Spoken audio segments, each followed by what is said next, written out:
Não, vocês são os mais especiais.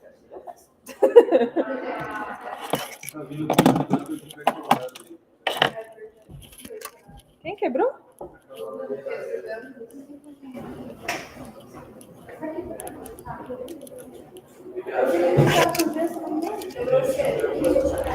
Ai, tadinho.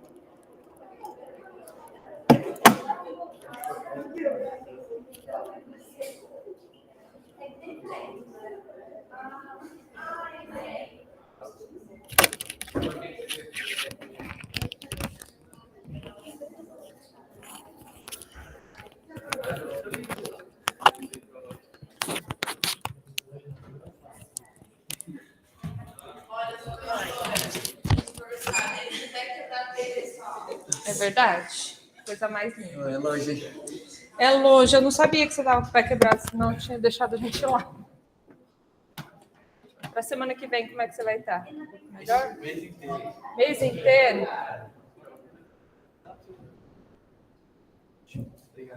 Bora lá. Pessoal, então, vamos fazer o seguinte. Primeiro, participem todos aqui, fiquem bem próximos, porque essa disciplina só funciona se a gente bater papo. A disciplina só funciona se a gente tirar dúvida, se a gente se questionar. Hoje vai ser uma aula bem questionativa. Na verdade, vai ser uma aula bem teórica mesmo, mas é para a gente tirar esse tipo de dúvida. O que eu preciso? Deixa eu ver. Só ali tá certo. Apagar um pouco de luz, né?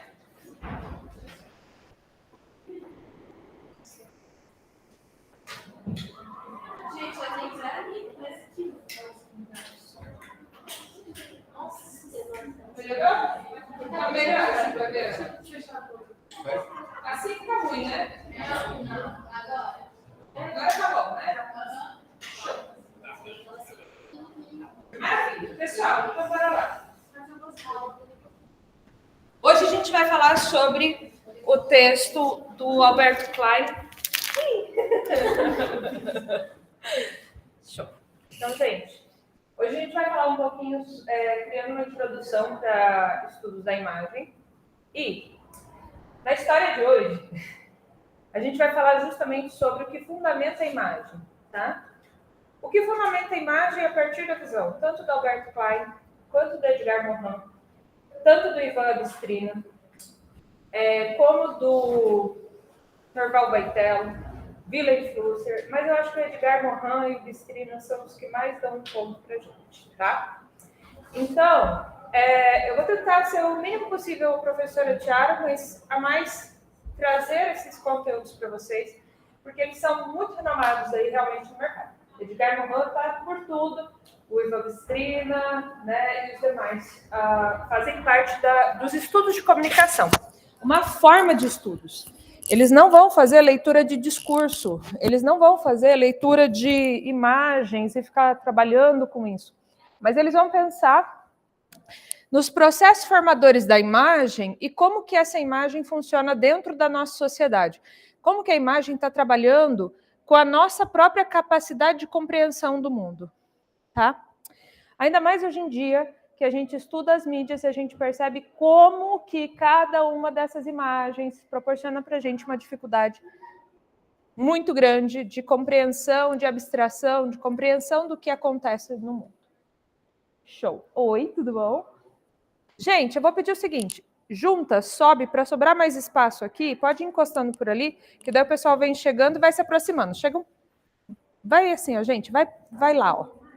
Isso, porque senão vocês não vão conseguir ver, tá? Se vocês tiverem dificuldade de fazer leitura aqui também, de repente pegou no celular, pode ver pelo celular, por isso que eu falei, vou mandar antes, que às vezes não conseguiu ler aqui, tá por lá, tá?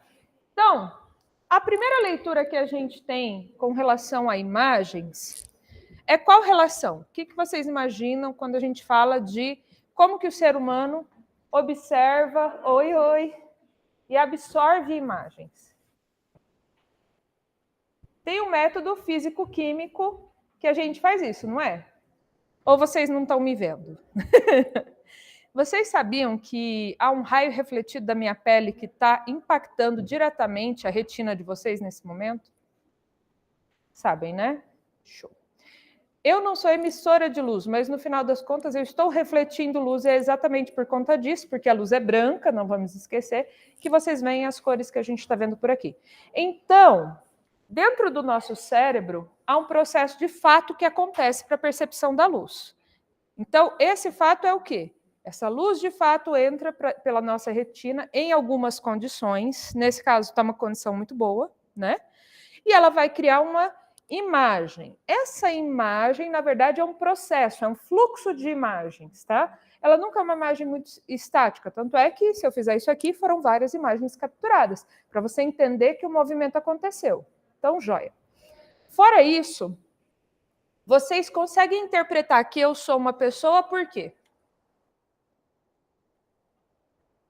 Vocês, porque falam assim, maravilhosa, daí fala assim, Tiara, pronto, já entendi. Não, porque vocês tiveram experiência com pessoas maravilhosas, com objetos e formatos que tinham essa característica, que o efeito que elas produziam no cérebro de vocês era, esse é um semelhante, correto? E esse semelhante poderia ser menino e menina, eu começo a descobrir que eles são diferentes. Né? Tem cores diferentes, tem espaços diferentes, e daí a cultura também vai me ensinar como interpretar esses seres que eu estou diante de mim, essas formas que eu vejo e interpreto como bonita, feia, interessante, desinteressante, importante, desimportante, né? Então, a primeira coisa que a gente precisa entender é que essa informação que é codificada pelos meus olhos, ela não passa, a princípio, pelo aspecto da cultura. Em princípio, o meu olho recebe uma informação luminosa que envia daí uma recepção, um código. Tá. Tá vendo como é que é a situação da pessoa? Não dorme, dá nisso. Um impulso elétrico para o meu cérebro que vai decodificar esse código em um padrão. Esse padrão é esse fluxo de imagens. Quanto mais marcado for esse desenho, quanto mais reconhecível, pode sentar aqui, ó, junto aqui, isso, pula ali para cima, Enzo. Quanto mais reconhecível for esse padrão, mais fácil eu vou identificar a imagem que eu estou vendo. Tanto é que quando vocês entram por ali, ninguém fica com dúvida se aqui tem bichos. Eles falam, não, são pessoas. Por quê? Fácil de entender que são pessoas. Vocês já aprenderam esse caminho corretamente, não é? Identificar já espaços e profundidades começa a ficar um pouco mais difícil, ainda mais quando você entra em um ambiente que está cheio de gente e você precisa, de repente, localizar onde que você vai sentar.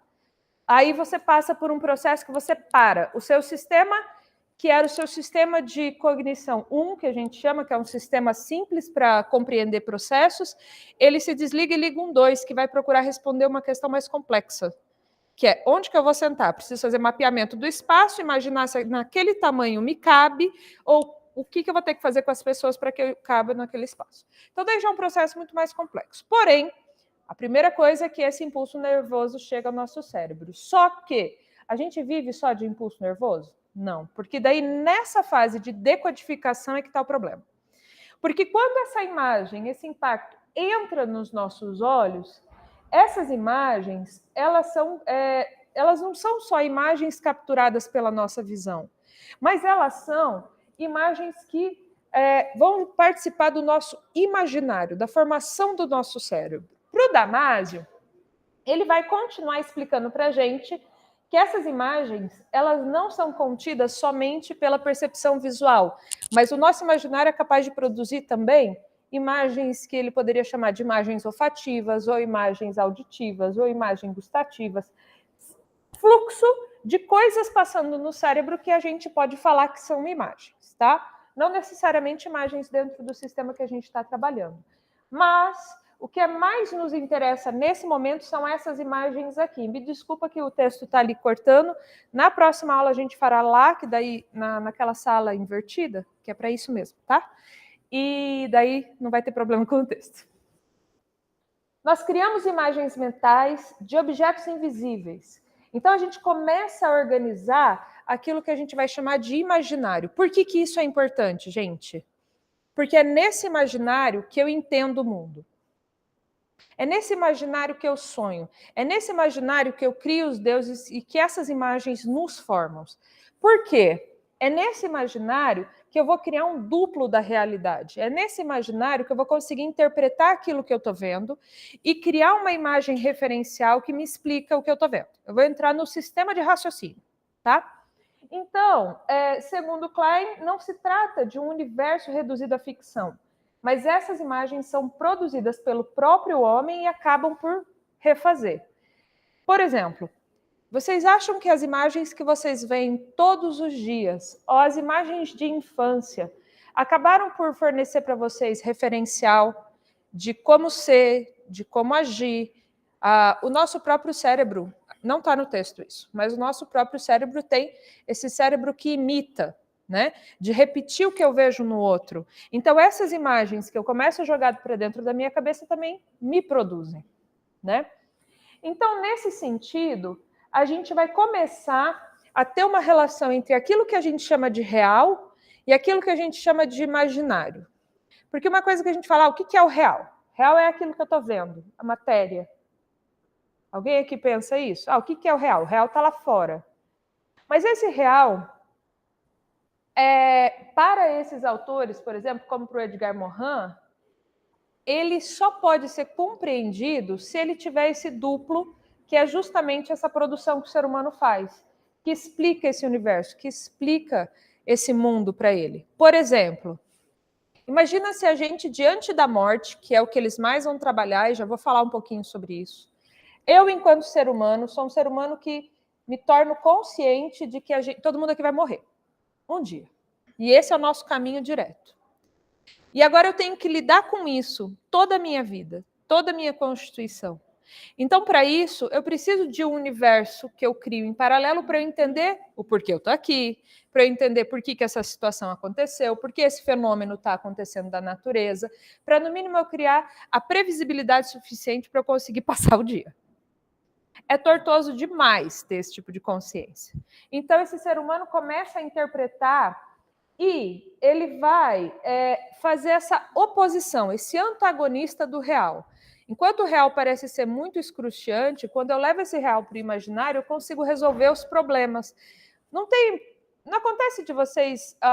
alguém aqui já jogou videogame, chegou, foi dormir à noite, e, pelo amor de Deus, ficou resolvendo os problemas daquele jogo complexo, daquele negócio, durante o sonho? Alguém aqui não passou por um trauma muito forte durante o dia? Chegou à noite e sonhou com coisas equivalentes?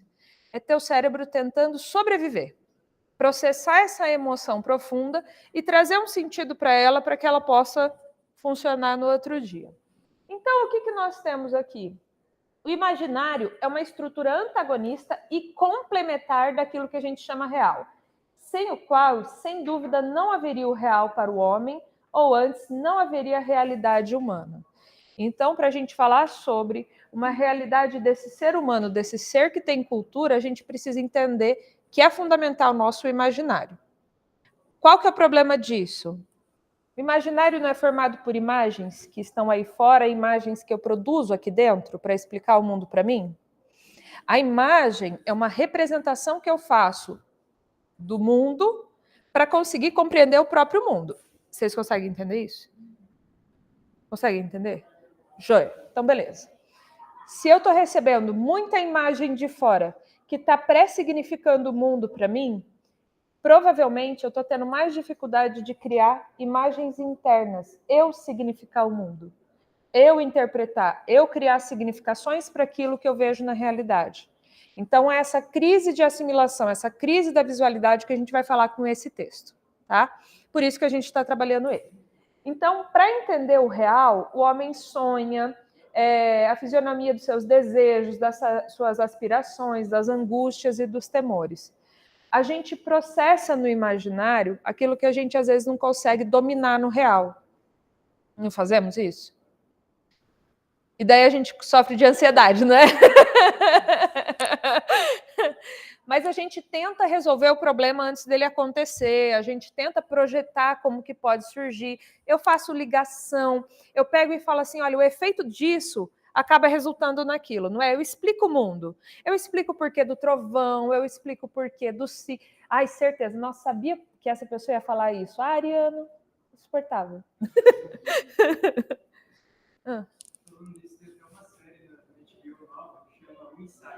Tipo um reality show assim, muito criado. Tipo, o apresentador recebe os vídeos das pessoas, falam que tem uma dificuldade em alguma situação. Por exemplo, no episódio, o cara guardou um segredo, fez uma mentira com os amigos dele durante mais de 10 anos. E ele está com insegurança de como contar para os amigos dele aquilo. Então, o apresentador pega essa situação do cara, tipo, pensa, eu vou encontrar meus amigos em tal bar. Ele vai lá, reconstrói o bar do zero, igualzinho, e fica lá, tipo, por exemplo, ele quer falar com uma amiga dele. Ele contrata uma atriz, que encontra essa amiga dele, pega os trejeitos dela de agir e faz o cara ter uma conversa com ela, simulando o que ia acontecer. Só que nisso ele pega o fluxograma no notebook dele e faz 1 milhão de variedades de situações externas e internas da conversa para poder diminuir a ansiedade do cara de poder falar com a pessoa. Então, tipo, é uma baixa gigantesca de possibilidades que pode acontecer. O cara perdeu o medo de ir lá e falar para a pessoa que tinha que falar. Muito louco. Cara, que massa! Bizarro. E é uma questão, qualquer momento que você vai numa situação dessa, que você tem que enfrentar uma situação, vou conversar com meu chefe para pedir um aumento, vou conversar com alguém que eu gosto muito, vou ter que pedir desculpa por uma coisa que eu fiz de errado. É uma situação de morte, não é? É uma situação assim, vou morrer, não passa. E a gente precisa criar essa questão, não é? Deixa eu justificar alguma coisa. Eu falo, gente, não há um bandido que não se justifique para dormir à noite. Não há um, né? Alguma forma ele trabalha isso para que ele consiga dormir à noite. Então é excelente isso, porque é esse jogo que a gente vai fazendo de criando situações imaginárias para tentar lidar com um real que não está acontecendo, né? Um real que pode acontecer. E é o que forma a gente como ser humano, né? Então o que nós temos? O imaginário faz-se concretamente. Onde que está tendo muito barulho? Encosta lá a porta para mim, por favor, que está me incomodando um pouquinho esse barulho. O imaginário faz-se concretamente visível nos objetos da arte e da religião. O Klein trabalha muito sobre comunicação e religião, tá? Para que vocês entendam o processo dele. Ele trabalha vários textos que pensam nessas imagens sacras. Mas o que ele quer falar sobre isso? Antes da gente fazer Vênus, sabe aquelas figurinhas de Vênus? Antes da gente contar narrativas mitológicas, o nosso imaginário já estava criando as divindades do nosso cérebro, já estava projetando alguma coisa que explicasse o mundo para a gente, que significasse o mundo, pré-significasse o mundo para nós. Uma vez que eu tenho capacidade de expressão, capacidade suficiente de abstração, de abstrair o mundo em 3 dimensões e transformar ele num mundo bidimensional, que é o mundo das imagens, quando vocês olham para essa imagem, ela é uma imagem bidimensional, não é? Uma imagem chapada. É um processo de desenvolvimento da própria cultura, de desenvolvimento do próprio contato e do cérebro humano, tá? Porém, eles falam o seguinte: isso aqui é uma segunda fase, mas a primeira fase, que é essa capacidade imaginativa, já surgia com um homem que a gente fala Homo sapiens, tá? É fundante dele. É isso que separa, essa capacidade de criar imagens. A imaginação humana não se perdeu uma virtualidade mental, mas se inscreveu visualmente através dos espetáculos de magia, da religião e da arte na nossa realidade. Então, ao invés da gente se perder naquilo que está só na cabeça, naquilo que é invenção da nossa cabeça, a gente instaura isso dentro da nossa comunidade. A gente começa a enterrar os nossos mortos. O que significa enterrar os mortos? Não é... Gente, a cerimônia inteira do velório ela é uma cerimônia extremamente cultural. Eu vejo importância naquilo. Ou, por exemplo, se você é católico, eu velo, né? Porque é o caminho da passagem, sei lá, de 7 dias para a elevação para o plano espiritual. Isso é um processo cultural, não é? Então, eles começam a perceber que essas imagens criadas pelo homem têm uma dupla natureza, uma natureza mental e uma natureza material. Eu posso expressar isso para fora, eu posso me expressar através da arte, não posso? E aqueles meus demônios ou anjos que tem aqui dentro são jogados para fora, né? Ou eu posso absorver essas imagens que já estão lá fora e introjetar como cultura aqui dentro também, não é? Quando você vê uma imagem, por exemplo, se você é católico, você vê uma imagem de uma santa que você vai para Aparecida do Norte. Tem uma emoção muito forte ali, não tem? Tem um significado de vida. Ou quando você vai na igreja no final de semana, ou quando você vai para um templo, ou quando você só gosta de arte e você vai para aquele quadro e de repente você está vendo um boste da vida, você para e você fala assim, isso é importante. E daí aquelas imagens começam a entrar e fazer parte, você está chorando daqui a pouco, você vai ver um filme, você chora, né? Por quê? Essas imagens são chamadas de exógenas, imagens que estão lá fora, conversam com as suas imagens internas. E daí você começa a processar aquilo dentro do nosso corpo. Aí, a Leão, na verdade, ela vai falar que quando a gente é exposto ao mundo pela primeira vez, uma quantidade de sensações começam a nos invadir. Então é aqui que eu vou começar a falar justamente desse aspecto. Para ela, é o respirar, é o nascer da criança. Apesar que quando já está no útero, e isso ela trata, a criança já sente ou já escuta a voz da mãe, mas quando ela nasce, ela é invadida por uma quantidade tão grande de sensações que esse mundo começa a criar suas primeiras imagens internas, não é? Você começa a sentir frio, você começa a sentir dor, você começa a sentir que se você parar de respirar, aquilo dói, e daí você vai comer e dói. E esse mundo aqui começa a fazer parte da nossa constituição.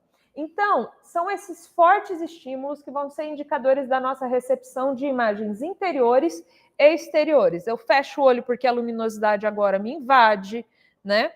Eu vou começar a tentar entender o que é que eu estou vendo, não vou conseguir ter definição. Então, é uma série de coisas que vem para a nossa cabeça. O Ivan Abistrina vai associar para a gente que a evolução da autoconsciência ela está ligada a essa consciência de morte. Diferente dos animais, o homem espera a morte dos seus e a si próprio. E essa consciência da morte faz com que a gente suplante a realidade biológica, gerando assim uma segunda realidade. O que ele quer dizer com isso, gente? Sabendo que eu não tenho o que fazer e todos aqui estão caminhando para o mesmo destino, eu começo a ultrapassar ele no único lugar que eu posso ultrapassar a morte, que é no simbólico. Eu vou criar minha narrativa de vida, eu vou criar minha história, a história da minha comunidade. Quando eu morrer, eu volto para os meus antepassados, ou eu tenho uma outra coisa que vai acontecer. E nesse momento, esses problemas que seriam incontornáveis, decorrentes da natureza do mundo físico, passam a ser suplantados pelo espaço do imaginário. Para Morin, a partir do momento que a criança toma consciência de si mesma, ela tem essa consciência com a própria morte. Ah, não tem som. Tá bom. Então, poxa, eu tinha feito até com o texto sendo lido. Olha, que coisa. Será que dá? Ah, tá bom. Vamos. Não é?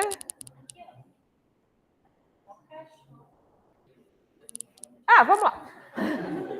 Tá bom. Depois, quando vocês verem em casa, vocês vão conseguir ouvir. É só voz do Google lendo o texto. Mas toda a imagem tem o objetivo de encobrir a ferida das quais nos originamos. Ao abrir os nossos sentidos, os nossos sentidos nascem para as imagens, para todas as naturezas de imagens. Endógena, lembra a reação endógena? Interna. Exógena, reação lá fora, tá? Originais, primeiras, secundárias, imagens verdadeiras, falsas, técnicas ou arcaicas. Imagem técnica significa fotografia, imagens criadas por meios que a gente tem, fotografia, cinema, telefone, etc.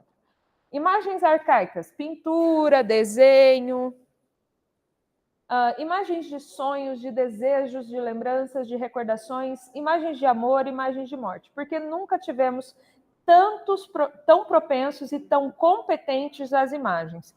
Não tem outro animal que seja tão competente a lidar com imagem que não o ser humano. A gente entende, interpreta, cria, E aí o Klein vai trazer que a religiosidade não é fruto do processo evolutivo. Ao invés disso, ela constitui a estrutura da nossa mente. Ela está ligada ao nascimento, à emergência da cultura. Então, é porque a gente desenvolve a cultura que a explicação para isso de uma forma clara começa a surgir. Se você... Eu acho que a gente precisa ficar bem tranquilo com relação a esses textos, porque eu sei que às vezes é difícil de lidar. Por quê? Para mim, eu vou colocar daí aqui um ponto bem pessoal. Para mim é assim, não há explicação mais clara do que falar, por exemplo, que num Gênesis, Adão e Eva estão sendo expulsos do paraíso. É uma consciência de morte. É uma consciência de que tem fim e vai fazer um sacrifício ali no meio. Para mim é muito característico disso. É a compreensão do ser humano agora que ele tem um caminho a traçar para si mesmo. Acredito que a maioria das narrativas que nós temos religiosas passam por esse sentido, de consciência de que existe algo, e daí você pode utilizar a fé, porque a ciência não vai explicar isso, nunca. A ciência não vai explicar ou colocar o divino em qualquer lugar. Mas muitas religiões, e a maioria delas, sempre apontam que a percepção da natureza, dessa coisa mágica que a gente não consegue explicar da natureza, é uma percepção do divino.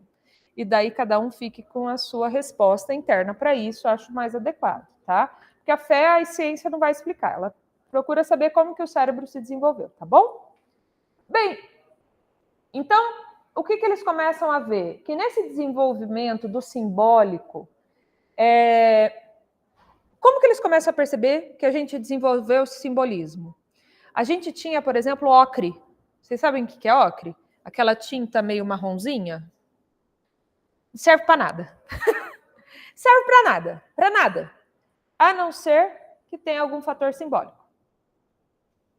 A gente começou a enterrar as pessoas. A gente começou a pôr flor junto. Por quê? Não tem sentido de sobrevivência nenhum. A gente começou a pegar as armas que essas pessoas tinham e enterrar junto com elas. Como princípio de identidade. Acreditamos que é por princípio de identidade.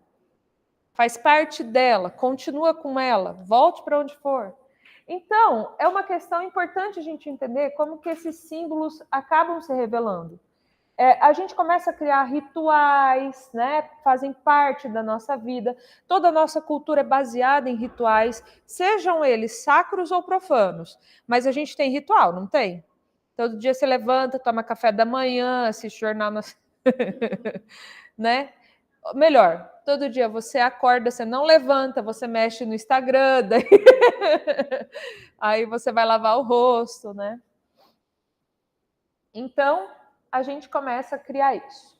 E uma das formas que a gente começou a fazer isso, e que a gente percebe, são a própria ideia da palavra imago. A palavra imagem, ela vem do grego imago, que está relacionada às máscaras mortuárias. Eu não lembro se eu mostrei para vocês, em História da Arte, umas máscaras que tem lá no Egito, por exemplo, feito em Farnum. Acho que é Farnum o nome da cidade. Mas que é justamente uma máscara, como a do Tutankhamon e etc., que eram colocados em cima da pessoa para representar de fato a pessoa, eram muito parecidas com elas. E era para justamente manter vivo. Essas máscaras, inclusive, podiam ficar na casa, ficar lá e depois eram colocadas daí para quando a pessoa falecia. E ficava lá no embalsamento da pessoa. Então, o que nós temos? Nós temos primeiras civilizações também que pegavam caveiras e colocavam como totens. A imagem, ou seja, aquilo que é irreal, a imagem da pessoa trazia o real, retomava, dava vida. E aí eles trazem no texto também, falando essa mesma ideia. Para os egípcios, as esculturas, e não é nem só para os egípcios, tá? Mas as esculturas tinham a característica de ser aquele que mantinha vivo. A função do escultor, o nome do escultor, era aquele que mantinha vivo. Por isso que eles tinham que fazer uma imagem mais parecida com os traços do faraó e que ficasse para uma imortalidade. Você não vê ele em decaimento, você não vê ele velho, né? Por quê? Ele vai manter pela eternidade. E daí, uma das interpretações que se faz pelo fato de nomes rasurados, cartuchos de nomes rasurados, e nariz quebrado, relações com tirar a vida ou tirar as ações daquela divindade. Por quê? Eles acreditavam que a palavra escultura é literalmente algo criado para viver.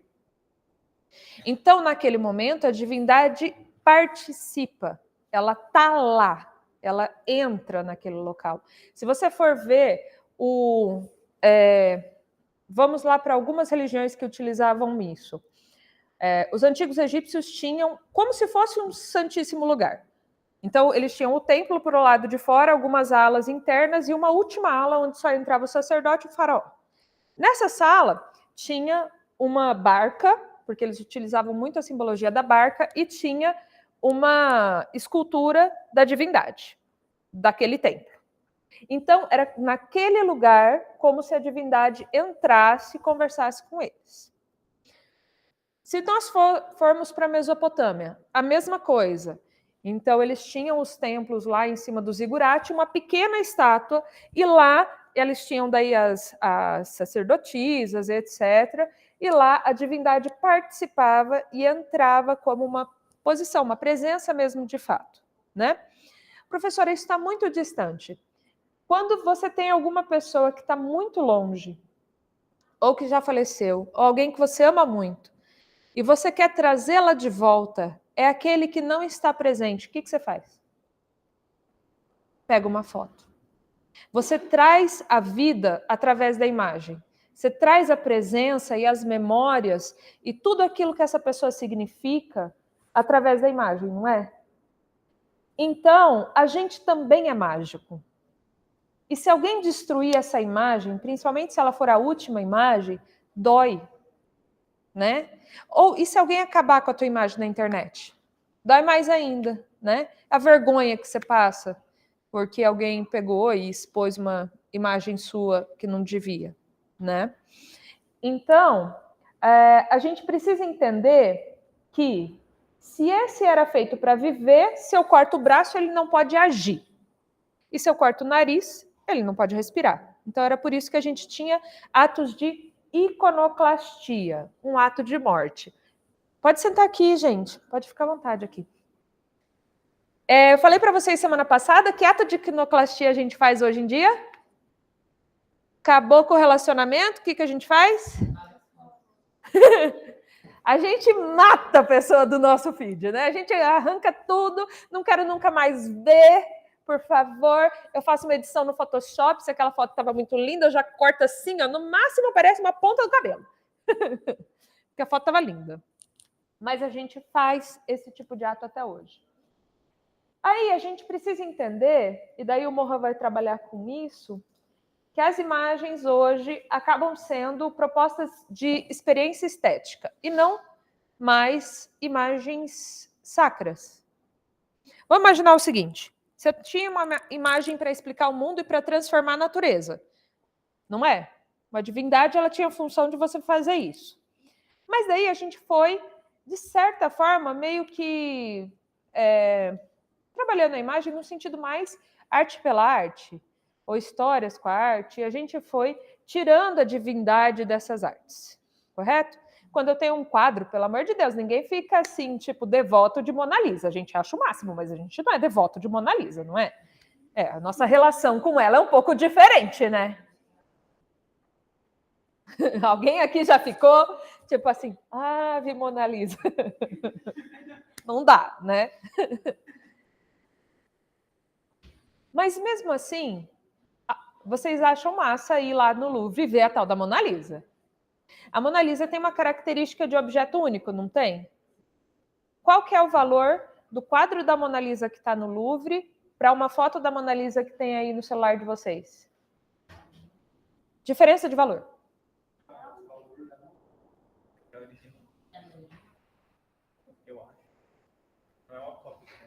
Não, é original que está lá mesmo. É original.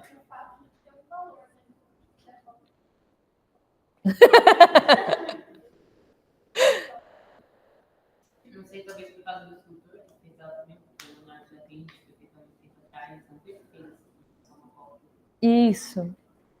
Ela perde a originalidade, ela perde o fator que você precisa quase fazer uma procissão, porque, gente, é uma procissão. Você vai lá e tem uns 500 em volta dela, né? E o povo, e é procissão, porque você entra no Louvre, se você quer ver a Mona Lisa, como é que você faz? Segue o fluxo. Vai todo aquele bando lá, passa, vê a Mona Lisa, depois eles somem. Mas vai ver a Mona Lisa, né? E daí ficam lá e bate foto, e fica observando, e não entende nada de arte, mas da Mona Lisa sabe tudo. Mas tem esse fator, não tem? Então, por exemplo, imagens únicas, imagens tradicionais de pintura ainda carregavam algum aspecto de culto, ou pelo menos uma aura dessa unicidade. Se a Mona Lisa for destruída, existe outra? Mas vocês têm 500 imagens da Mona Lisa. Mas ela não é a Mona Lisa, não é? Essas Mona Lisas que nós temos no telefone não são a Mona Lisa, não é? A Mona Lisa é aquela. Joia. Quando eu falo de um NFT, ele existe, então? Vocês sabem, todo mundo aqui sabe o que é NFT? É uma imagem criada digitalmente e vendida dentro do mundo digital. Ela nunca se... Pode imprimir ela. Mas ela é feita digitalmente para ser reproduzida numa quantidade X de vezes. Um NFT vale o mesmo que a Mona Lisa?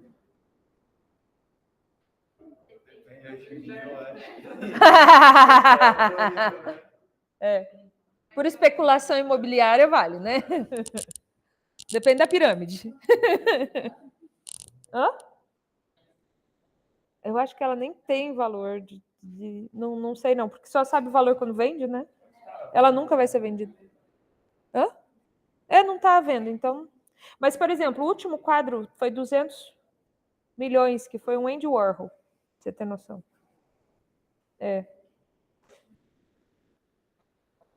Não. Então, e aí o que a gente mudou? A gente mudou do valor de culto, ou desse valor, dessa aura do autor, que você precisa, para ir observar uma Mona Lisa, você precisa pensar no Da Vinci, você precisa se deslocar, você precisa gastar um tempo vendo, porque existe um aqui agora que não existe em outros espaços. Vocês conseguem entender? Imagens técnicas invadem vocês o tempo todo, em qualquer lugar. Enquanto vocês estão aqui na minha aula, vocês estão mexendo no celular. Enquanto vocês estão aqui na minha aula, vocês estão fazendo outras coisas. E imagens estão invadindo vocês. Agora, quando você vai para ver a Mona Lisa, não é a mesma coisa. Né? Então tá. E fala, amor. Miss. Mas ela pode ser comprada? Não. Eu acho que não. Eu acho que é. Olha aqui, apesar de não ser medida por uma lei de proteção do patrimônio protegido em 2014, especialistas estimaram o valor de mercado em volta de 2,5 bilhões. 2,5 bilhões. 13 bilhões de reais. É isso aí. Tá fácil, gente, tá fácil. Barato. Isso é bom. Por que é barato? Porque ela é uma Mona Lisa, ela é uma coisa única, não é? Agora uma foto de vocês. Vale mais, né? Vale milhões! A gente paga para o povo bater foto nossa, né? Então, aí, hoje, o que a gente tem não é esse valor de único, esse valor de culto, mas é o valor de exposição. O que significa? Quanto mais você aparece nas mídias, mais valor você tem, não é? Quanto mais você tem seguidores, mais importante você é. Quanto mais isso se repete na mídia, você mais vezes vê isso, melhor ou mais importante para esse período é, correto? Então, dentro desse sistema de sociedade, a gente não é feito para ser único, mas para ser reproduzível, para ser multiplicado, para ser transformado e continuar aparecendo. Então, a gente esvaziou o sentido do ritual, mas a gente ampliou o sentido da exposição. O problema é que isso se torna uma avalanche. Cada vez mais sentido, mais significação, mais reprodução de imagens, geralmente autorreferentes. O que eu quero dizer com imagens autorreferentes? A gente vai ver isso em todos os textos, tá? Se você for ver, no final das contas, imagens que temos hoje reproduzem a pose da Mona Lisa, não é? Se inspiram naquela temática. Fotografia, né, que eu faço assim, a fotografia de 3/4, ela vem de uma base de imagens anteriores, que são cópias de imagens. Então, ela não aponta para a realidade, como que é uma pessoa, por exemplo, sentada aqui falando com vocês. Mas, na verdade, ela é a produção de uma cópia de uma imagem que já foi criada de como representar pessoas sentadas. Então, ela te leva não para o real, mas para a representação do real. Faz sentido? Quanto mais essa representação está longe da realidade, né? Representação, a cópia da cópia da cópia da cópia, mais distante a gente fica do objeto que ela denotava, entendeu? Então, por exemplo, quando eu falo de um corpo e eu te apresento uma modelo todo photoshopada, aí o que eu estou falando? Aquele corpo é mais que real, não é? Ele parece mega real. Eu olho para ele e ele tem aparências assim de um corpo de uma pessoa de verdade. Mas ele é mais que perfeito. Quando eu chego na realidade é aquela tragédia, né? A gente chama de tragédia, por quê? Porque eu espero que ele seja aquele real e ele não é. Então, o que acontece? O culto dessas imagens pode ser uma questão residual, mas a gente vai ver que por mais que a gente profanou essas imagens e deixou elas cada vez mais mundanas, a gente vai retomar dentro da propaganda, a gente vai retomar dentro da indústria e da indústria cultural o fator mágico delas. Hã? Exato.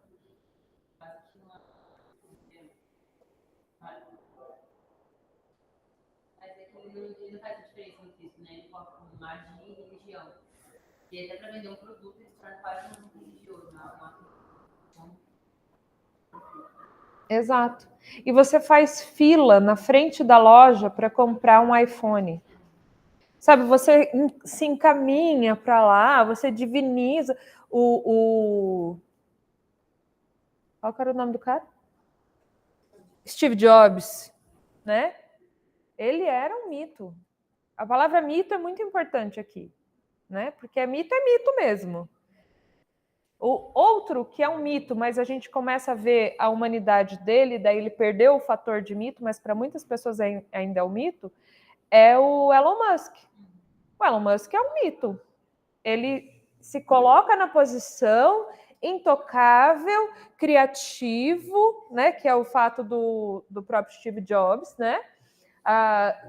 Conhecedor e maquinador da natureza, ele cria coisas que não existiam, ele vê um mundo que não era possível e magicamente você tem um iPhone. Mágica. Aí ele cria uma estrutura de culto que parece... Gente, por favor. Né? Aquela apresentação de iPhone, se não for um culto de domingo, eu não sei o que é. Né? Só faltou o pianinho no final, não faltou? E tem música, lógico que tem. Eles recolhem um dízimo bem caro. Né? Bem mais que 10%. Mas tem uma função, não tem? E a gente se torna brand lover. Brand lover. Bonita essa palavra, né? Horrorosa. Brand lover. Vocês sabem o que é brand lover? São os apaixonados pela marca. São pessoas que são devotas a essa marca, mas não troca o iPhone por nada.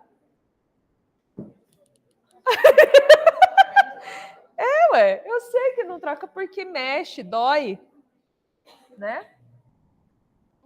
Né? Vou pedir resumo. Falando nisso, vocês têm um resumo para me entregar. Na minha mão. Tá só digital? Existe café em 2022? Olha. A professora falou que tinha que entregar o resumo na mão dela. Que coisa que eu faço. Meu Deus do céu! Isso é tão desagradável. Tá, já vejo então. Ó, vamos fazer o seguinte. Essa semana tem que estar liberado para vocês o estúdio. Espera aí que eu já falo com vocês. Aí, vocês fazem a entrega no estúdio, tá? Fala, meu amor. É, no Classroom.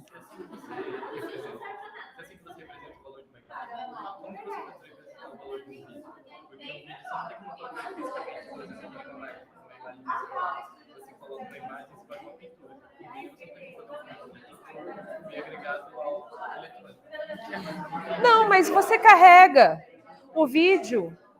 O vídeo, assim como a imagem virtual, ela tá aí, não tá? Então, ela tem um lugar. Ela não é como uma imagem que tem um lugar estacionário. Mas a imagem que tem lugar estacionário é só a imagem impressa. Como o valor está na exposição, o valor está no espetáculo. E o espetáculo, ele acontece. E o espetáculo, ele se repete. O espetáculo vem acontecendo o tempo todo. Quando você passa, assim, ó, um espetáculo novo que está acontecendo na tua vida, não é? Faz sentido? Não muito. Eu penso mais na reflexão como se fosse um filme, por exemplo. Você dá valor quando ele é exclusivo. Você só consegue ver em determinado lugar. É tipo a imagem. A imagem você só, aquela que você dá valor, a fotografia você só consegue ver ela lá. Porque assim, você está fisicamente lá. Do mesmo jeito que funciona, tipo, os filmes, ele dá valor porque ele só você consegue ver no cinema, por exemplo. Você já Tá, eu vou fazer vou ser antagonista sua nesse ponto. Pessoal, Samuel colocou... Samuel, né? Isso, que maravilha. O Samuel colocou uma questão muito importante aqui. Ele falou a respeito, pessoal, a respeito do filme. Porque a gente estava falando sobre o quadro, né? Então, o quadro é uma estrutura física que a gente vai lá, presta culto, ok? E daí a gente tem o filme. Mas o filme, no caso que ele falou, por exemplo, precisa ir no cinema para ver o filme. Mas não necessariamente. Porque filme, fotografia, cinema, TV, eles foram feitos já, não no sistema arcaico, que é o sistema dessas imagens de culto, é o sistema dessas imagens únicas. Eles já são criados, e isso é muito importante, isso cai em prova. Cai em prova, não tenha dúvida. Essas imagens são imagens que a gente chama de imagens técnicas. Imagens técnicas nascem para reprodução. Elas nascem para serem reproduzidas, multiplicadas, e daí o seu valor não está na unicidade. O seu valor está em quantas vezes elas foram repetidas, em quantas vezes elas foram revistas, para quantas cidades elas foram distribuídas. Tanto é que o valor do filme é o box office dele. Não é ele enquanto obra. Eu não estudo o valor de um filme enquanto obra, mas enquanto quantas pessoas foram no cinema assisti-lo. Quantas vezes ele foi alugado em videocassete? Quantas vezes ele foi baixado no YouTube, sei lá. E daí eu consigo ver o valor se esse filme foi um filme vitorioso ou não dentro da nossa sociedade. E o que eu faço com isso? Como eu vejo o modelo desse filme? Por exemplo, Avengers. Avengers, ele é um modelo de filme enlatado, não é? É um filme de super-heróis que hoje em dia já se tornou bem batido já, inclusive como que tem que ser o filme, a narrativa do herói, a criação do personagem, etc, etc.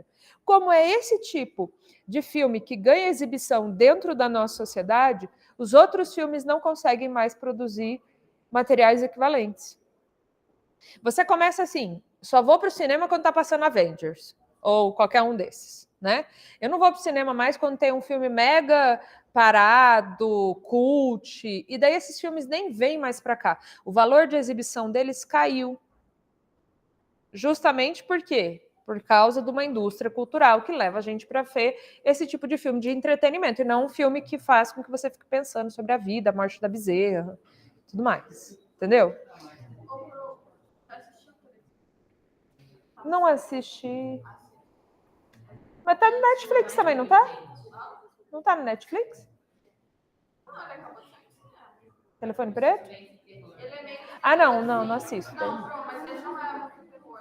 Não. Mas o terror dele é mais tipo. Ah, tá. Sangue eu não ligo agora. Monstro eu vejo todos. Monstro, gente, eles saem da tela. Todos.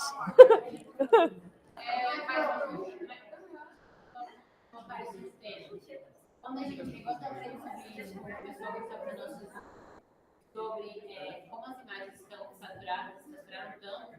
E, por exemplo, quando a gente conta uma história de terror, você pode imaginar um monstro. E aí eu acho que às vezes. Pessoal, é bem importante isso, meninas. Escuta ali. Por você ouvir a história de terror, você consegue imaginar um monstro, muitas vezes você nem dá, como você estava falando, com as imagens, né? Tem lá no texto. Elas são convergentes, uma após a outra, não sei o quê. Eu acho que sim, quando eu te conto a história do monstro, você pode imaginar, ele tem um peso maior. E aí, por exemplo, quando ele é passado por uma tela do cinema, por um filme, sei lá, o mesmo monstro, por exemplo, ele ganha forma lá dentro. E aí, talvez, como ele parece um pouco mais real, né, mais palpável, talvez ele não tenha o mesmo, mesmo sentimento que muitas vezes a gente tinha ao só ouvir e poder imaginar nossa. É por isso que o terror psicológico dá muito mais medo do que o terror. E eles vão utilizar muito do som, né? Dessa criação da expectativa. Tanto é que se você vê o filme de terror sem som, ele não dá tanto medo, né? Porque daí aquele mal objetificado lá é menos do que o mal que você estava esperando. Então, mal imaginativo, né? Que é o mal provocado pelo ouvido. Que é terrível, né? Esse mal é insuportável. Mas aí, a hora que ele aparece, ele é um pouco menos, né, do que você estava esperando. Que nem monstro em videogame, gente. Já viram monstro em videogame? Eu detesto. Não, mas, por exemplo, qual que é o nome daquele jogo? Da Umbrella. Da Umbrella, não. É Umbrella. Resident Evil. No Resident Evil, aparece o monstro. Uá! Aí ele para e começa a andar para você, em cima de você. Tipo, antes ele vinha correndo. Se assustou. E daí depois ele vai andando. Ai. Uhum. Ah, esse daí é terrível. Ele é bom, mas tem outro que é assim, que ele é em primeira pessoa, então os seus olhos são os olhos do jogador. Ele tá no quarto escuro e aí vão aparecendo. É horrível, é horrível. Não gosto. Não gosto, vejo tudo.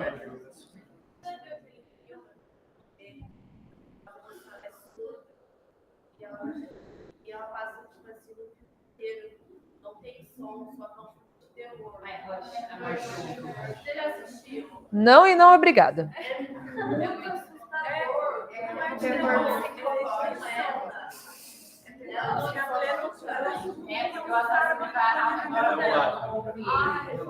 E tem aquele outro que é do silêncio também. Como é que é aquele outro? Não. É esse. É The Silence? Não chama The Silence. Não, mas esse aqui do bicho. Não. Um lugar silencioso? Um lugar silencioso. Gente, eu acho assim, se a gente entender o quanto o som pode despertar imagens que não estão objetificadas, não são essas imagens teorizadas. Porque, por exemplo, pessoal, a imagem interior ela é maior do que a exterior, não é? O projeto de vocês gráfico, ele precisa de uma capacidade de expressão que às vezes vocês não têm, não é? Então, a imagem, a ideia era muito melhor. O mundo das ideias, então, para Platão, ele é o mundo da realidade, enquanto o nosso mundo é a cópia desse mundo. Eu acho que faz sentido, entendeu? Quando ele... né? E daí eu fazer a cópia de algo que existe na realidade, para o Platão é uma cópia da cópia. Eu me inspirar na natureza seria não eu ir para as ideias, que é onde está a realidade, mas eu fazer uma cópia da cópia. Né? Por isso que ele gosta muito, ele é muito idealista. Ele vai buscar na ideia, na racionalidade, na filosofia, para encontrar a razão e a realidade das coisas. Já o Aristóteles, que é o descendente dele, o Aristóteles, ele já é materialista, considerado como materialista. Então, ele vai entender que eu posso utilizar da arte, que eu posso utilizar da representação para compreender quem eu sou. Então, quase como se fosse um espelho, eu vou entendendo como que eu posso resolver as coisas através disso, e mesmo que seja uma cópia, ela me faz crescer, ela me faz desenvolver. Inclusive, um exercício necessário para o ser humano, que é chamado de exercício da catarse. O que é a catarse? A catarse é eu assistir, por exemplo, uma peça de teatro, uma tragédia, e eu tenho aquela descarga emocional muito grande. Já viu quando a gente está de bode? Quando a gente brigou com alguém, nosso pai e nossa mãe deram uma bronca, a gente está mega sentido. Ou quando a gente ficou bravo com alguém no trabalho, um bico desse tamanho, o que você faz? Assiste aquele filme mais de chorar, porque você precisa da catarse, você precisa jogar os teus bagos para fora e chorar, e chorar, e chorar, porque você precisa trazer isso, né? Você sai depois do filme melhor, né? Você experimenta isso com profundidade.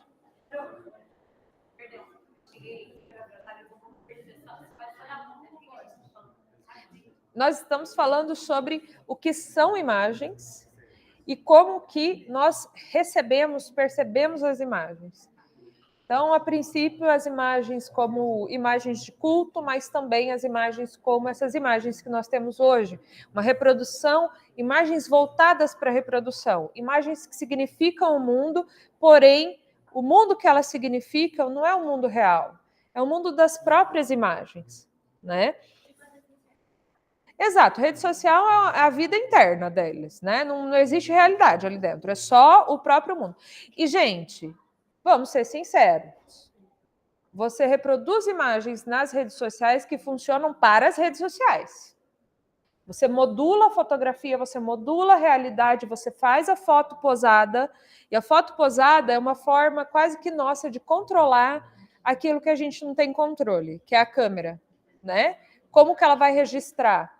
Então eu poso, eu travo, eu falo, é assim que você vai me pegar, é assim, por essa maneira. Usa um filtro depois, etc. Tá? Mas é importante que a gente entenda isso. As imagens que nós temos hoje, a produção mecânica emancipou essas imagens. A produção mecânica emancipou essas imagens do culto, essas imagens únicas. Elas não representam mais o divino, ou um artista, ou algo único, temporal e reflexivo, mas são projetadas para reprodução técnica.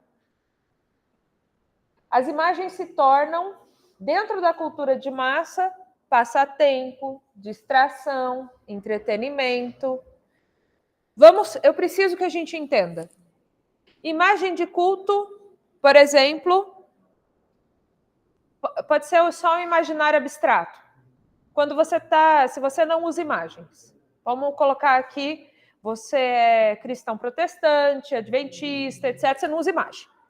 Mas Deus existe dentro do imaginário, não existe? Tanto é que você tem uma figura de Pai Espírito Santo aqui que não se projeta em uma estátua, mas ela existe, correto? Quando você vai na igreja, você está fazendo lá a sua oração, ou você está diante aqui, pessoal, você está diante aqui de uma santa. Ela te leva para um lugar de arrependimento, não é? Ela te leva para um lugar de culto, para um lugar de redenção, para um lugar que, na verdade, resolve os teus problemas internos, né? E futuros. Ela te salva, não é? Quando você vai para a igreja e você está diante da imagem de Deus, assim, o que você está procurando é justamente uma salvação para a sua existência. Tá, essa imagem tem a capacidade de explicar o mundo para você, de explicar qual é seu propósito aqui dentro e os sofrimentos que você está vivendo. E falar para você que um dia vai ter sequência disso e provavelmente vai ser uma sequência boa. Você vai ter uma paz merecida por isso. Enquanto isso, as imagens que a gente tem aí, as imagens de passatempo, elas nos entretêm, elas nos encantam, não encantam? A imagem divina nos encanta. Mas essa nos encanta também, não encanta? Mas elas nos falam sobre um futuro próspero, não falam? O que eu quero falar sobre isso? Você é mais bonito na propaganda. Você vai ficar mais bonito, você vai ser um ser humano melhor. Se você tomar Coca-Cola, você vai ser a família feliz, né? Você vai dividir uma mesa com todos os seus vizinhos durante o Natal, né?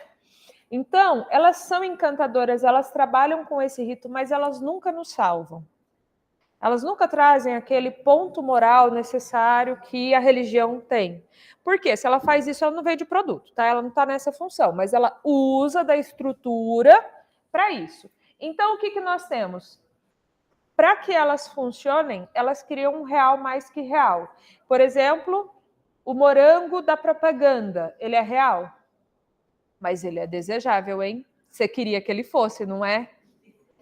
Esse mundo das imagens que está em tudo que a gente caminha, anda, esse mundo projetado, esse mundo para ser fotografado, inclusive, ele, segundo a fábula de Borges, segundo o que o Jean Baudrillard vai falar sobre simulacros e simulação, ele se sobrepõe à nossa própria realidade.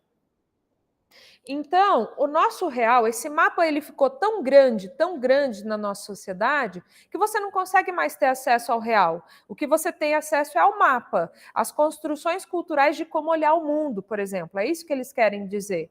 As construções através do quê? Do consumo. Quando eu olho para uma viagem, eu não vejo o local. Eu vejo os locais de tirar a foto naquele ambiente. As expectativas que eu tenho das imagens que eu posso capturar por lá. A experiência, de fato, ela é dada por essa experiência mediada. E daí eu vou lá e fico decepcionada, né? Mas eu procuro as imagens.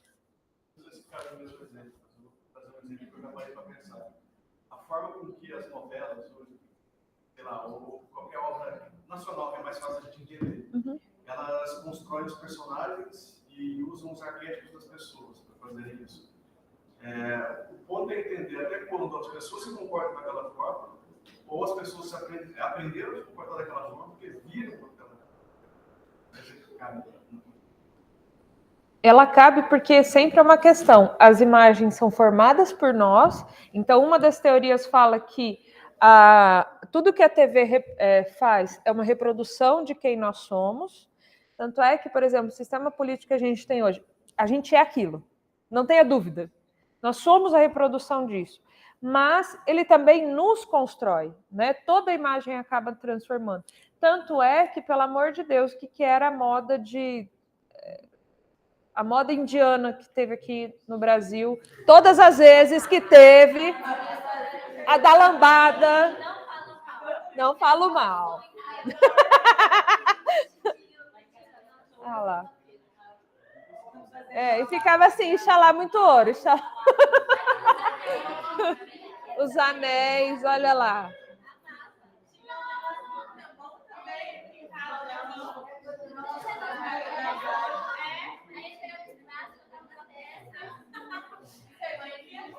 Ela cria um real.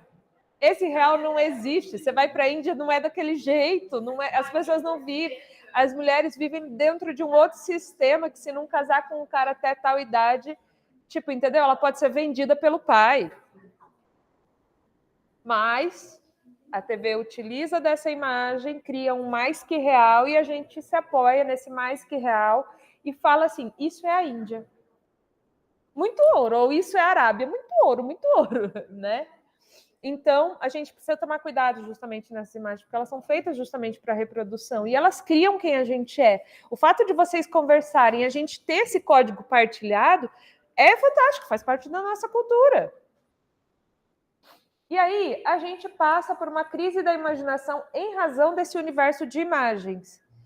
Se todas as imagens, o meu cérebro está o tempo todo coletando imagem, e não tendo tempo de criar as próprias imagens, de significar o próprio mundo, de ter o tempo do tédio, o tempo da criação artística, que é essa criação que permite com que a gente veja novas possibilidades. Por exemplo, uma das coisas que a gente não consegue ver, o mundo sem o capital. A gente não consegue ver, a gente está invadido por imagens de consumo e como que deve ser a existência dessa maneira. Qual seria a possibilidade de uma sociedade fora dessa casinha? Como seria? Aí a gente não consegue imaginar como isso seria, ou a gente não consegue projetar, não é? Ou como seria, sei lá, qualquer coisa. Independente, tá? Toda a nossa imaginação foi destruída? Não, gente. Nós somos maleáveis. Mas cada vez mais nós somos menos criativos. Dá uma dor, não dá? Não parece tudo copiado? Não parece que tudo já foi feito? Não parece que eu não posso criar nada novo, experimentar nada novo? Primeiro porque o mundo se tornou tudo agora, na tua casa. Antes a tua avó não sabia o que estava acontecendo, tipo, sei lá, no Sri Lanka, entendeu? A tua avó não, que a avó de vocês já sabia, mas a bisa de vocês, a minha avó, ela não sabia, né? Então, aí, ó. Não sabe o que está acontecendo no Sri Lanka, né? Não. Só que quando alguém morria perto dela, era um desastre, não era? Morreu o vizinho. Meu Deus! Morreu o papagaio do vizinho. Meu Deus! A relação que ela tinha com as pessoas é muito mais profunda. A nossa é rasa, não é? Qual que é o comportamento nosso dentro de um velório? Tipo, vou saber quais são as piadas novas, né? No máximo. Tá. Então aí a gente precisa entender justamente isso. Titanismo e onipresença das imagens. Onipresença significa o quê? Em todos os lugares. Titã é pequeno ou é grande? Grande, né? Então, quando ele traz esse nome, ele também está querendo falar sobre o tamanho das imagens. Aqui a gente fala sobre em todos os lugares, mas também cobrindo todas as superfícies, tá? Aí por isso que eu trouxe a imagem da Times Square. Obrigada. Né? Esse trânsito de imagens externas em relação às internas está criando um desequilíbrio.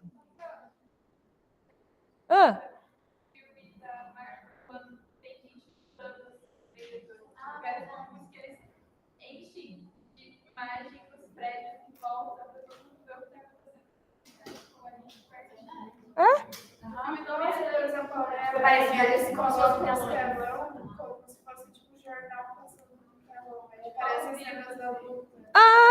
Preciso ver. Eu também não. Eu não lembro, pelo menos. Também não lembro, mas também não tem mais.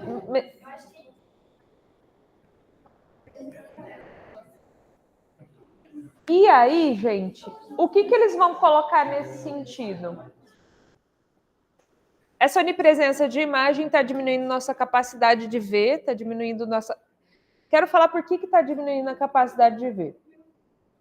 Quando você é exposto a uma imagem por semana, vamos imaginar o seguinte, você está lá no sítio, uma vez por semana você vai para a igreja e tem um altarzão grande lá. É uma imagem que você está vendo na tua semana. O resto foi só, realmente, ou texto ou cuidar das plantas, né?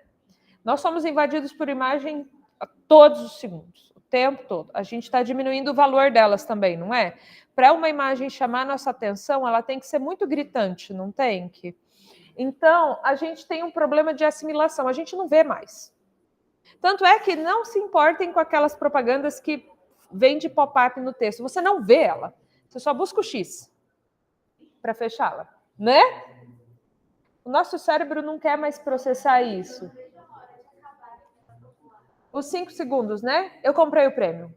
Eu não suportei, eu falei, eu não sou obrigada a ter 5 segundos da minha vida consumidos por esse negócio. Não é? E quando começou 5, daí mais 10 segundos vinha outro, e daí vinha outro. Não. Então, gente, se essa imagem era uma intermediação entre o homem e o espaço, agora a gente está com um problema. Essas imagens que significam o mundo para a gente, elas não podem ser biombos? Biombos. Separar, velar. Isso.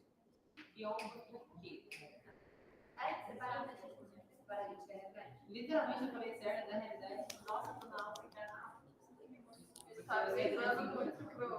Você brisou? Eu brisei desde a hora que eu falei com a minha avó, porque quando morria alguém, morreu um cara de 92 anos lá no pedaço da minha casa. A minha avó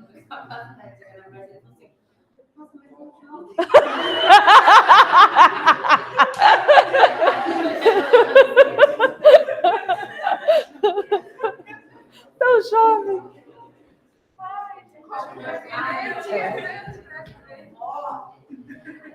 Show. É isso, gente, que a gente está vivendo o dia inteiro. É. E no fim, eu acho que a trabalho de casa dá uma dor de cabeça ficar caindo de corpo. É, né? Era isso que eu falei.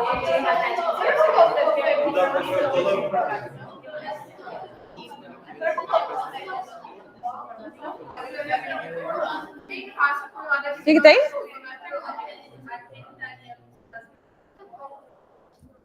Eles são comprados, né? Como... Mas é porque só tem deles. Dá pra ir no vídeo novo pra você ver. Nesse momento, né? Mas depois muda, depois cria outra. Como... Gente, pode ser comprado por ele, como outro é só Samsung, como outro é só não sei o quê. Mas acho que quem passa por lá já nem liga mais. Nossa, nem percebe. Eu já ignoro tudo. Então, mas a gente é invadido por essas... Então, aí vamos pensar. Se você chega num local e você está esperando ver uma imagem dele, quanto do real você vê de fato, sabe? Quanto que, por exemplo, se tudo parece um comercial de margarina, tudo parece um comercial de margarina que você vê pela internet, sabe? Faz de conta que você não vê Jornal Nacional. Tudo é um comercial de margarina, não é? Se eu tivesse só no Instagram... Era para fingir. Finge você não vê. É por isso que você não tá vendo, né? Lari, você queria falar alguma coisa? Não, eu queria falar que não. Não repara na hora, pega massa preparada e apareceu na foto depois. Porque na hora não é muito importante. É muito. Você fica encantada em ver imagens, né? É mais quase que para isso. Tipo, a Boca Rosa, a gente já expôs alguma coisa dela aí, porque eu lembro que quando ela colocou a imagem dela nos telões, ela ficou toda emocionada. E tipo assim, meu Deus, é igual, né? É caríssimo mesmo, né? Quem tá ali, eu acho que se sente muito emocionado, mas eu acho que é um negócio assim que acaba sendo. Mas, ó, vamos pensar. Se a realidade é só vista pelo celular. Você não fica sabendo nem o que está acontecendo com o cara que está do lado da tua mesa na faculdade. E você só vê o que está no Instagram, é uma realidade margarina, não é? Família de margarina, tá tudo bem, tá tudo certo, o mundo tá, não tem nada em crise, nada, né? No máximo, quando você chega no mercado, você fala, olha o preço do leite. Não é? Você vê? Tá. Eu acho que você fica mais impactada por ver o post dela falando que saiu na festa. Exato. E aí, a realidade não ficou um biombo? Porque, por exemplo, você não consegue mais ver a realidade, uma realidade, por exemplo, de algumas pessoas que estão passando necessidade, você não consegue ver isso, porque você está vendo o que a mídia está te mostrando, seja a mídia que você estiver seguindo, o que seja. Tá vendo? Eu fico muito dentro dele também. Aí, outra coisa que a gente faz, eu vou só acabar. Que horas são? 10h20? Tá ótimo. Então, estamos acabando aqui mesmo. Pessoal, outra coisa que nós fazemos para que essas imagens passem a ter sentido para a gente é a sacralização das imagens publicitárias. Se a cultura me explica o mundo hoje, não mais a religião, a gente está cada vez menos religioso, eles vão entender, a publicidade sabe muito bem lidar com esse aspecto que faz parte do ser humano. O ser humano tem essa característica mágica, tem essa característica dentro da formação dele. É como explica o mundo para ele. Então, a gente vai começar a sacralizar essas imagens publicitárias. E daí eu vou ter, por exemplo, o Steve Jobs, eu vou ter a rainha perfeita sem defeitos, por exemplo, da Beyoncé, né? Olha como que ela está. Qual a posição dela, gente? Ela tem uma coroa de santidade, praticamente, não é? Eu vou mostrar um videozinho, tá? Ela é a Beyoncé, ela pode. Ela tem. Bem, então o que a gente começa a ver? Duas coisas. Uma banalização das imagens, elas não são mais únicas, mas a gente também vê o esforço para divinizar os produtos através das imagens. E aqui, gente, pena que tinha o som, mas ela é uma deusa, né? Os comerciais da Dior, eles são ligados muito a isso, sabe? Ela é uma mulher eterna, isso que fala sobre esse comercial, tá? E daí começa o comercial da Jador. Eu preciso ver se eu consigo só pôr a música ali, e aí a gente vê, finaliza com a Beyoncé.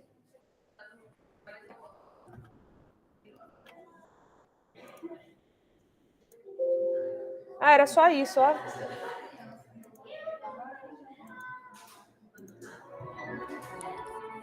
É 15 segundos e o outro...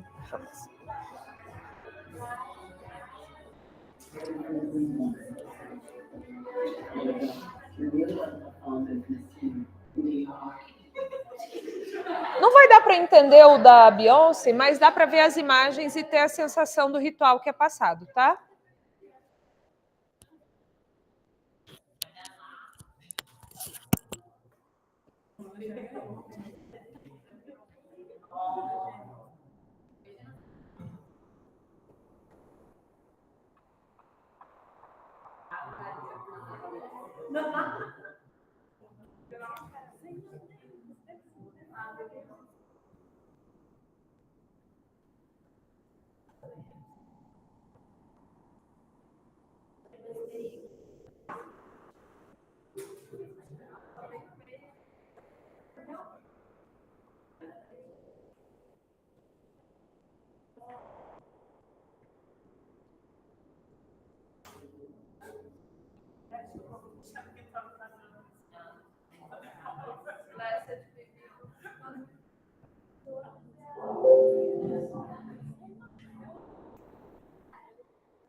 Aquela setinha do lado do compartilhar.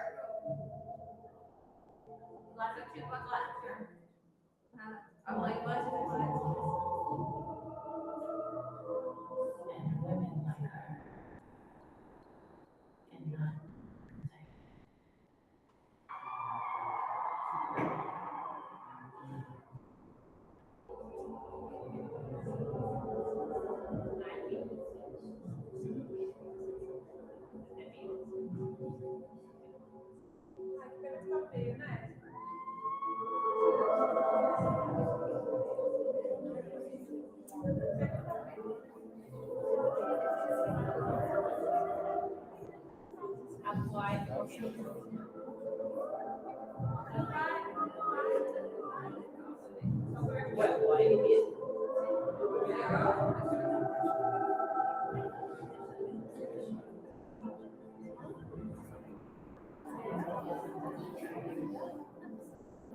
Lindo trabalho, né?